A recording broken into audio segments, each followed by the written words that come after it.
వేసవికైనా నీడుంది, ఓర్పుపోయినా హత్తుంది, పాపం పెరిగితే భూదేవైనా కంపించకుంటుందా. అవతల బస్ కి యాలైపోతుంది.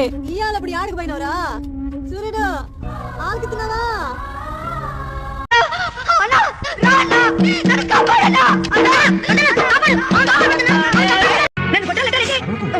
నన్ను కొట్టాలంటారేంటి?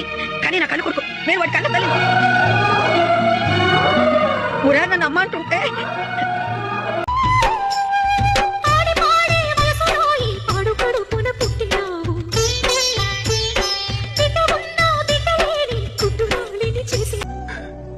నేను ఇంట్లో ఉంటే అవమానమని నడి రోడ్డు మీద చెప్పుతో కొట్టి పాపం పసివడానికి కూడా చూడకుండా ఎలాగోలో చావని నన్ను బయటికి తరి